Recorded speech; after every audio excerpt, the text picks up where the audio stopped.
Naaalibadbaran talaga ako noon. Siguro, inaakala nitong aswang din ako. Pinuntahan ko ang lugar. May mga bahay.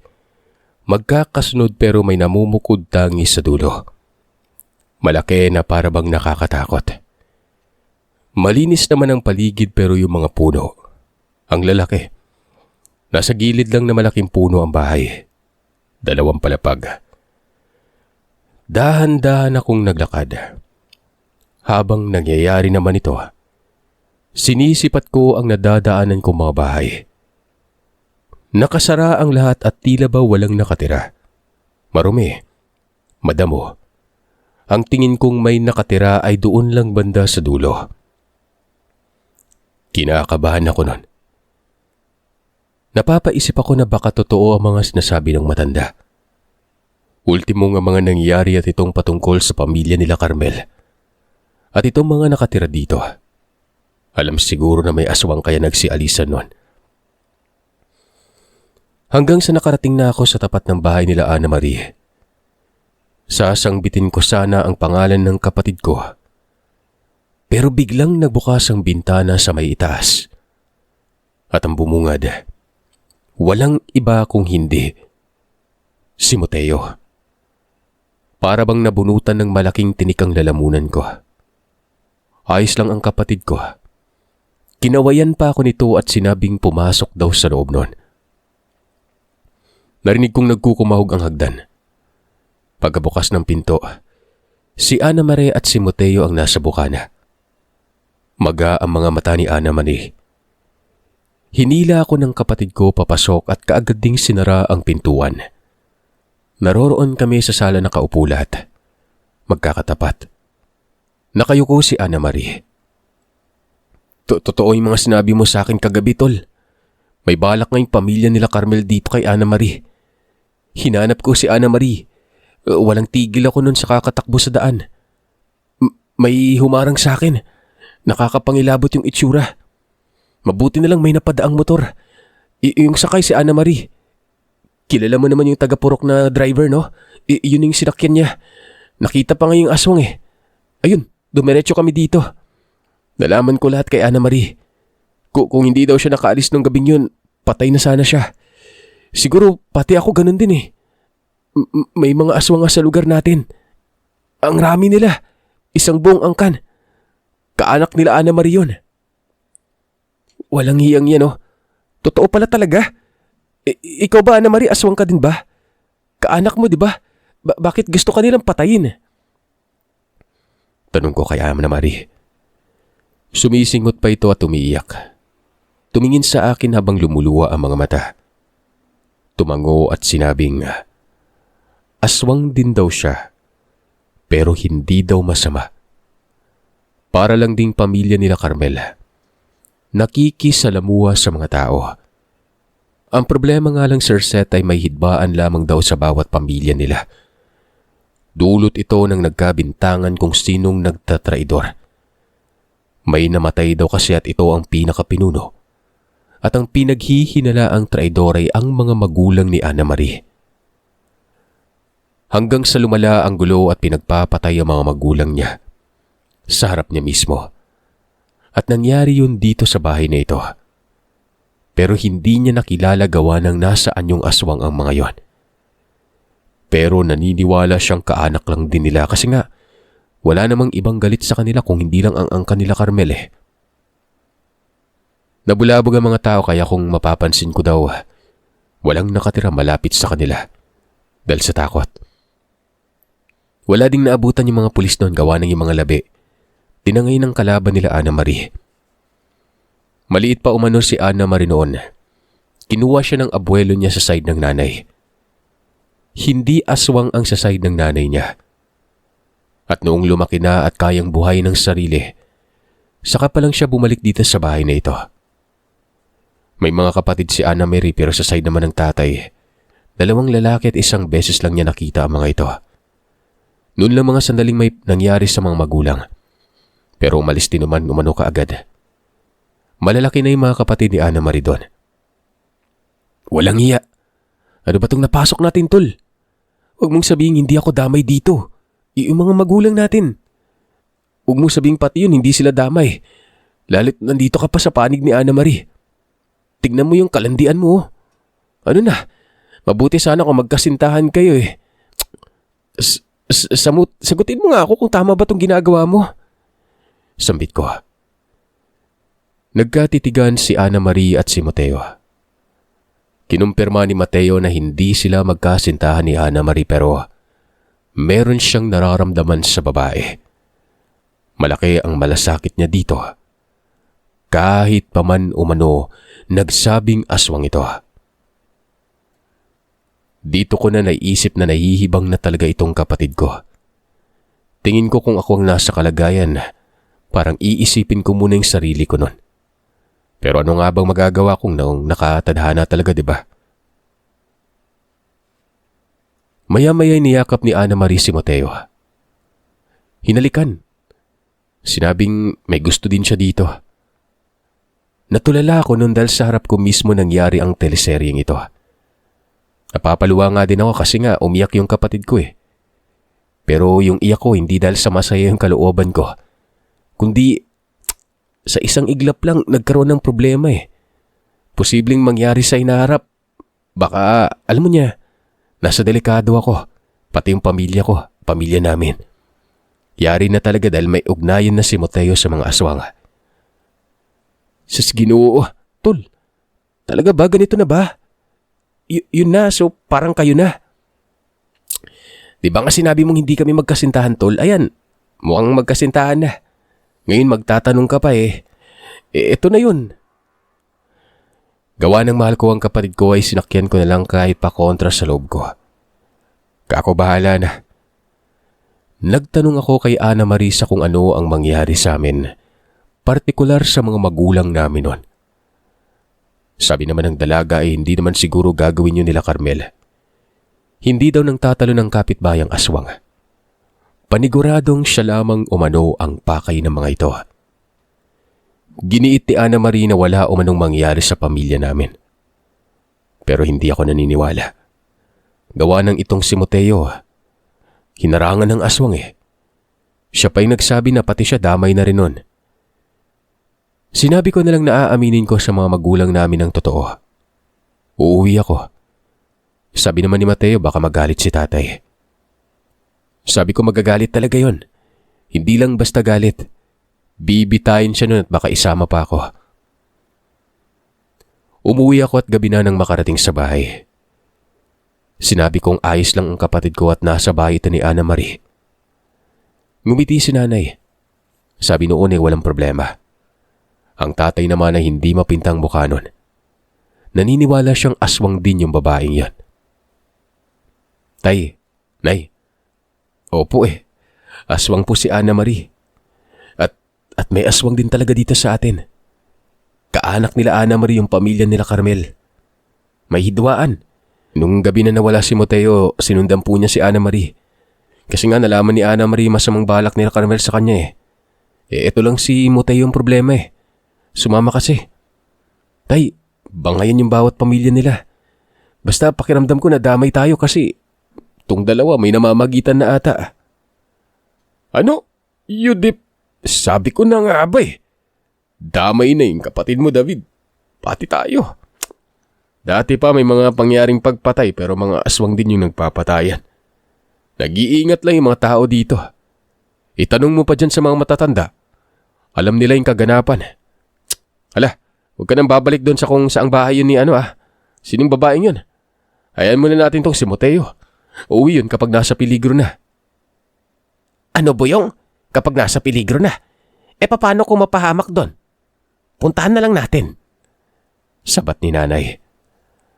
Inawat ko sila, sabi ko hinaan ng mga boses gawa ng baka marinig ng mga kapitbahay. Pero wala. Nagtalo talaga. Mabuti na lang at medyo distansya ang mga karatig bahay namin sa lugar. Sige, puntahan natin. Tayong lahat. Sabi ni tatay. Naganda kagad ang nanay. Si tatay agresibo. Nagtangkil ng itak na para bang may mangyari talagang panglalaban. Humahangos pa ito na parang gigil na gigil.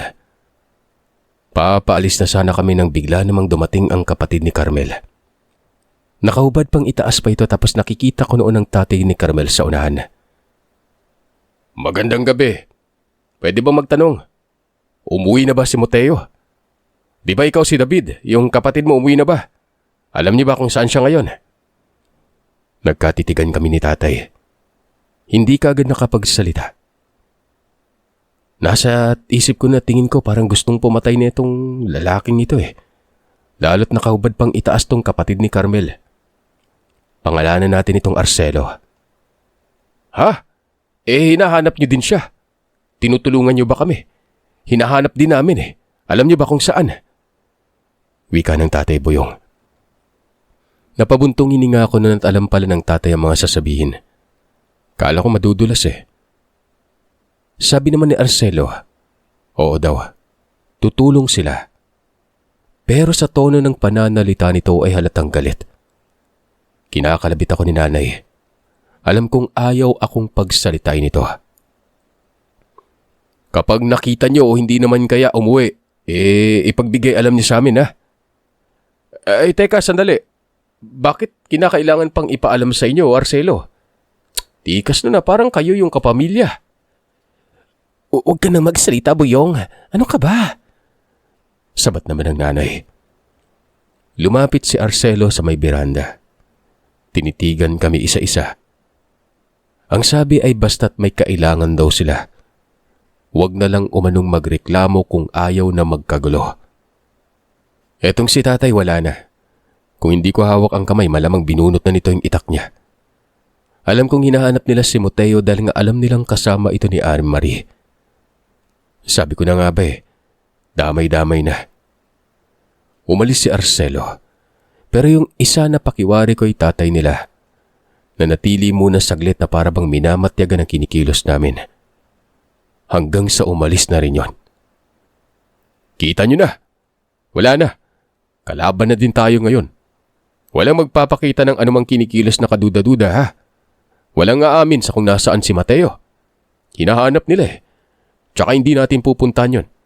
Mag-antay na lang tayo dito. Ano ba tong nangyari sa amin? Sabi ni Tatay Boyong. Magsasalita sana ako pero hindi na lang. Tingin ko'y tama naman si tatay. Pero nag-aalala ako kasi nga baka punta nila ang bahay nila Anna Marie. Boyong, paano kung matuntun nila yung bahay? Paano na? Tanong ng nanay. Parehas kami nang iniisip ni nanay at aminado din ako noon na ganun din si Tatay Boyong. Sabi naman ng tatay, parang hindi naman makakarating doon kasi kung nangyari pa yon dapat hindi na nagtungo sa bahay namin eh. Inaalam pa ng mga kalabang aswang kung umuwi ba yung kapatid ko. Basta sa ngayon umano, huwag magpapakita ng anumang kahina-hinala at tigilan umano ang pag-uusap na pumapatungkol kay Mateo. Dahil ang mga aswang, malakas umano ang pakiramdam. Malamang ay hindi lang namin namamalayan. Baka may nakatago lamang sa labas ng bahay. Naroroon kami sa sala na katulala. Ang sakit ng ulo ko. Hindi ko talaga alam ang gagawin nun. Hanggang sa napili ko na lamang ipahinga ang sarili ko. Wala na eh. Ubus na yung lakas ko sa katawan. Nakatulog ako sa sala lang. Hanggang sa nagising ako sa pagpukaw ni Nanay Atela. Mapapasigaw sana ako nun gawa ng pabigla-bigla pero tinakpan nitong bibig ko. Huwag umanong maingay. Lumipat daw ako sa kwarto at isasara ang pinto nun. Kami daw dalawa noon magtago. Nagtanong ako kung bakit.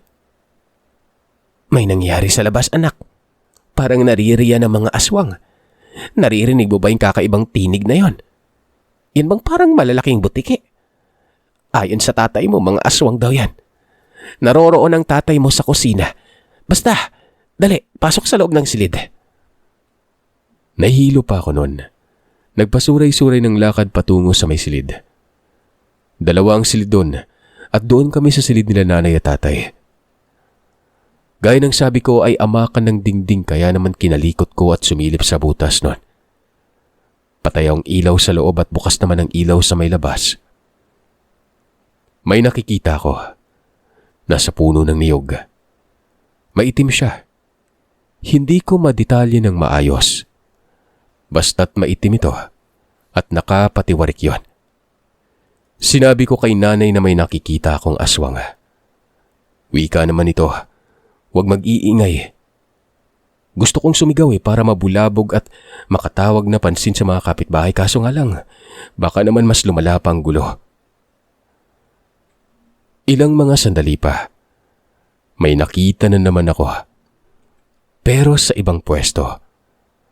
Ano bang tawag sa tanim na yun? Yung dilaw yung dahon tapos kapag dumami parang singkapal ng santan. Doon ko nakitang isa. Gumagapang. At ito ang mas malinaw sa akin. Kitang-kita ko yung mukha nito. Napakapangit. Yung buhok ay para bang buhok ng taong grasa. Matitigas tingnan. Parang babae ito at kung hindi ako nagkakamali, si Carmel yun. Kawangis Bagamat ganun ang itsura pero ang forma ng katawan, si Carmel talaga. Ang suot nitong damit ay naaalala ko. Saya na kulay kayo manggi. Kumatok si tatay sa may pinto. Ang sabi nito ay wag daw kaming lalabas. Hindi naman kami kumibo ni nanay hanggang sa lumangit-ngit ang pinto doon sa may bulwagan. Dito ay sinilip ko kaagad ang beranda. Makikita kasi yung beranda sa may silid nila nanay at tatay. Si Tatay Buyong ay nasa beranda ng mga panahon na ito. Tinawag ito ni nanay pero naghudyat lamang ito ng kamay. Inangat niya lang ang kamay niya. Hinatak ko si nanay at sinara ang bintana. Gumawa ako ng siwang sa amakan, pabor sa harap ng bahay. Nakatayo lang si tatay sa may beranda. Ilang mga sandali. Lumabas na talaga ito at nagtungo pa doon sa may kinaroroonan ng mga aswang na nakita ko noon. Hindi ko na kinaya. Sabi ko kay nanay ay lalabas na rin ako noon. Inawat ako pero hindi ako nagpapigil. Kumuha ako ng itak. Doon ako sa kusina dumaan. Dahil sa ginawa kong yun, sumunod si nanay. Galit na galit si Tatay Buyong. Bakit daw kami lumabas nun? Sabi ko naman baka mapano siya na may nakikita kong aswang sa unahan. Na tinuro ko yun. Sabi ko ay nasa itaas ng niyog ang isa habang ang isa naman ay nasa may tanim ni nanay. Alam ko, nakita ko din naman Hoy, ano to? Tabla-tabla na ba ng kapitbahay? Kilala ko kayo. Ano bang ginagawa nyo dyan? Gulo ba yung hanap nyo? Bibigyan ko kayo kung yung gusto nyo. Humanda talaga kayo sa akin bukas. Matapos lang makapagsalita ni tatay ay may naglakad pa abante. Nang tamaan ng ilaw, yun ay walang iba kung hindi si Arcelo. Ang sabi noon na hindi sila nananabla ng kapitbahay. Inaantabayanan lamang nila si Mateo. Dahil alam daw nila nakasama nito si Ana Marie. Abay nagpakita pa talaga. Para bang inamin mo din na mga aswang kayo Ganun di ba? Ano kayo mangyari bukas kapag pinagsabi ko? Maraming maniniwala sa akin kasi totoo namang may aswang dito sa lugar Kayo yung mga yon. Nananahimik kami kasi ayaw namin ng gulo sa aswang Alam mo ba Buyong, wala kaming pake. Sige gawin mo yung gusto mo. Pero ang tanong, magagawa mo ba yon? Mababahala ka din sa kung anong ganti ang dadagok sa inyo. Posible pang madamay ang ibang tao. Madamay ang mga nananahimik lang dyan Huwag mo na kaming pakialaman. Hindi naman kayong sadya namin Hinila ni Nanay Atela si Tatay Buyong. Hindi na nakapagsalita ito. Nagpaanad naman si tatay noon sa paghila ng nanay. Pinagalitan ni nanay si Tatay Buyong doon sa kusina. Ito pang nagsabi na magtago daw kami sa loob pero lalabas naman pala si tatay at hinamon pa yung mga aswang. Hindi ako nagsalita. Kabado siyempre. Pasipat-sipat ako sa bintana doon sa may kusina. Naroroon pa rin ang aswang sa niyog pero yung nasa tanim, wala na. Ultimong si Arcelo, bigla na lang ding nawala. Hanggang sa mga ilang segundo, kaibang tinig at kalabugan ang narinig namin sa labas. Agil na parang nag-aaway na aso. Napasilip kami sa bintana. Nanlaki ang mga mata ko noon. Gawa ng nag-aaway ang mga aswang.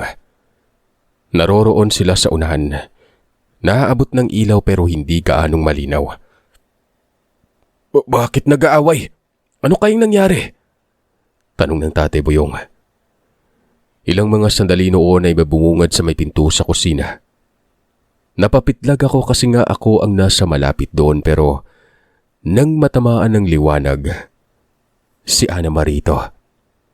Ang sabi ay umalis na daw kami. Sumama sa kanya. Nagkatitigan kaming tatlo. Wika naman ni Tatay bakit? Sabi ni Ana Marie, papatayin daw kami noon. Sumama na lang daw sa kanya. Sandali, bakit nag-aaway sila? Ayan, nagpapatayan. Ayon kay Ana Marie ay mga kapatid niya umano ang dalawa sa naririyan. Nagpasama umano siya para kunin kami. Nakiusap ito na umalis na kami noon. Sumibat kami nang wala man lang dalang gamit. Sinara lang ang bahay at nagtatatakbo na sa masukal. Patungo ito sa kalsada. Pero sa kabilang parte ng lugar. Tarantang-taranta kami noon hanggang sa dumating kami sa maliit na kalsada. May nakaparadang sasakyan. Lumang jeep yon. Sinabi ni Ana Marie na yun umano ang sasakyan namin pero mag-antay lamang saglit kasi nga paparating na mga kapatid niya. Ito na umano yung mga kapatid niya sa ama at nakatira sa gitnang panay. Naramdaman siguro na may peligro sa bahay ni Ana Marie kung kaya't nagsidalaw ang mga ito. Dumating nga Sir Seth na nasa anyong aswang ang isa, habang ang isa naman ay nasa taong wangis. Duguan pero tingin ko ay hindi naman malala ang mga sugat. Itong nasa taong anyo, yun ang nagmaneho. Patungo kami sa bayan. Huminto doon banda sa eskinita patungo sa malaking bahay. Kinuha ni Ana Marie si Mateo. Tuwang-tuwa naman si nanay nang makita ang kapatid ko. Kaagad din itong pinaandarang sasakyan matapos makaangkas ni Mateo. Kung tuwang-tuwa si nanay, si tatay naman noon ay para bang susuntukin ang kapatid ko noon. Bumalik lang kami sa bukid pero hindi patungo sa lugar namin. Sa tingin ko doon na sa lugar nitong mga kapatid ni Ana Marie. Nasa malapit ito sa Mambusaw. Pinarada nito ang sasakyan at nagmungkahi itong nagmamaneho na pangalanan nating Erwin na doon lang daw sa bahay niya kasi nga siya lang naman mag-isa doon. Ang asawa niya ay nasa abroad at ang anak ay nasa Binan. Itong isa pang kapatid ni Ana Marie na doon lang sa jeep na ganyong tao. Pangalanan nating Magno. Tingin ko ay yun ang pinakapanganay. Pero hindi mga kamukha ni Ana Marie mga kapatid niya. Ibang-ibang kutis ni Ana Marie kumpara sa mga kapatid na para bang magsasaka. Ultimong yung mukha magkakalayo eh. Siguro ay nagmana itong si Ana Marie sa nanay niya at itong mga kapatid niya sa labas ay mga aswang talagang pinagmanahan. Dinala kami noon sa isang malaking bahay. Mas malaki pa ito kumpara doon sa bahay ni Ana Marie. Napangalagaan ang lugar. Maganda yung paligid eh. Walang kibo si nanay maging si tatay habang ang kambal ko, magkatabi sila ni Ana Marie. Naka-holding hands pa. Ana Marie, bakit hindi ka nalang umiwas? May mga tao tuloy na damay. Hindi na ito makakauwi sa kanila. Ano na? Dapat nag-isip ka eh. Sabi ni Erwin. Tama na Erwin. Kasalanan din naman kasi natin eh. Kung kinuha na lamang natin nung una tong si Ana Marie, mangyari ba to? Pinabayaan lang natin sa lola niya na tao naman yun. Mawalang galang na sa inyo pasensya na. Ito kasing gulong ito dati pa pero wala namang kasalanan yung mga magulang ni Ana Marie. Pinagbibintangan lang. Tatay namin yung tatay ni Ana Marie at kaanak namin sila Carmel. Mababait din naman sila kung tutuusin eh. Sadyang may girian lang talaga sa loob ng aming angkan. Ikaw si Mateo no? At parang kamukha mo ata tong isa. Dalito nga ako kanina kala ko sumama ka. Sabat naman ang panganin na si Magno. Kakambal ko po yan. Ang totoo ako dapat yung sisihin dito kasi nga Ako po yung dikit ng dikit kay Ana Marie. Hindi ko nilulubayan. Gustong gusto ko kasi yung kapatid nyo. Kahit aswang wala akong pake. Mahal ko siya. Ay, ano bang magagawa natin pag-ibig na yan. Ako hindi ako sumasang-ayon pero gusto ng anak ko Kung ano man yun Masaya na rin ako para sa kanya. Tingin nyo ba masusundan tayo dito? Tanong ng tatay. Ang sabi naman ni Erwin ay mamatyagan niya. Babalikan din niya ang bahay namin kasi nga may napatay silang isang aswang. Yung pangyari kanina, may napatay na sila doon. Si Arcelo umano ay malubha ang sugat noon at natitiyak siyang hahanap ng paraan ng pamilya daw nila Carmel para makagante. Ang problema talaga, may namamagitan sa laban nila at ito na ang pamilya namin. Dito sa bahay walang problema ha. Gawin niyo yung gusto niyo. May mga silid naman dyan tapos may tubig at kuryente din. Kami lang yung aswang dito. Walang ibang nakakaalam. Ana Marie, yung kaanak mo sa side ng nanay mo, puntahan mo. Sabihan mo para naman maging alerto. Sige na. Tumango si Ana Marie. Umalis yun. Susunod sana si Mateo pero sinita naman ni Magno. Wag daw gawa ng mas tatagal. Mabuti na yung si Ana Marie lang dahil nga madali lang para dito ang pagtungo sa lugar. Wag na daw magtaka dahil isang aswang si Ana Marie. Ilang mga sandali ay umalis na din si Erwin. Akala ko'y bukas pa ang pagdalaw nito sa lugar namin pero kagad ding lumikas yun. Hindi ginamit ang sasakyan. Mapapaisip ka sa kung paano niya mararating ang lugar. Na parang si Ana Marie. Siguro yung sasakyan sinadya lang yung dalhin para hakutin ang pamilya namin. Si Magno'y nagpaalam na. Babalik na lamang daw ito kinabukasan. Kami-kami na lamang ang naroroon. Kaming pamilya. Wala na yung mga sumalbas sa amin. Siyempre may mga pasimpleng hirit si tatay. Pasimpleng payo pero malulutong ang punto. Pinapagalitan si Mateo. Ang kinabiliban ko lang dito ay pinaglalaban niya si Ana Marie. Ang wika ng tatay, ang dami ng babae, bakit yun pa? Si nanay ganun din ang sinabi. Mali ba yung umibig tay? Kahit naman aswang mabuting tao, di ba? Ikaw, David, madaming beses ka nang bumibira sa akin. Kapag ako nakaganti sa'yo, yari ka talaga. Ikaw naman kasi, tol. Bahala ka na nga. Kung alam mo lang ang nangyari dun sa bahay natin, ako, paniguradong liliit yung kargada mo. Saan ba tayo matutulog dito? Nakakatakot naman yung laki ng bahay na to. Itong napili naming silid, doon lang nakatapat sa sala sa baba. Malinis ang silid na ito. May mga gamit, may katre at may kutsyon pa. Para bang mayaman itong sila Erwin. Kung sa bagay nasa abroad ang asawa. Nagbuklod lang kami noon. Hindi ako nakatulog kaagad. Mainit kasi. Maging sila nanay ay aminado akong hindi nakakatulog. Itong si Mateo lumabas. Sumunod naman ako kaagad. Maya-maya'y dumating si Ana Marie at gulat na gulat ako. Maging ang kambal ko nagulat din Ang sabi pa nito, tapos niya na umanong sabihan ng kaanak niya sa side ng nanay niya. Nagtanong si Mateo kung saan ba daw banda sa malapit lang ba. Ang sagot ni Ana Marie, sa Rojas umano, sa bukid. Madali lang naman umano ang patungo doon. Sabay pa kaming nagwika ni Mateo ng ano. Dagdag ko pa, paano niya narating ang lugar ng ganun lang kabilis? Mga 3 oras pa lang ata mula nang lumisan siya Ang sabi ni Ana Marie ay magiging mas madali sana kung tumakbo siya ng mabilis. Mahirap din daw ang daan. Siya lang naman daw sana ang kukunin nilang kapatid niya pero nakita daw nila itong si Mateo. Ipinaalam ni Ana Marie na namimiligro ang buhay ng pamilya nito. Kaya ayon, kagad sinabi ng kuya niya na kunin na lamang daw ang pamilya namin. Saktong-sakto talaga kasi nga nakamasid ang mga aswang sa paligid ng bahay. Hindi naman daw pwedeng walang gagawing masama ang mga yon. Nagkaharap si tatay at yung si Arcelo. Kala nga magkakaroon ng away. Mabuti na lang at hindi pumalag si tatay pero nagbantay sa bahay. Inaantay na umuwi itong si Mateo. Ang sabi naman ni Ana Marie, siya daw talagang pakay ng mga ito.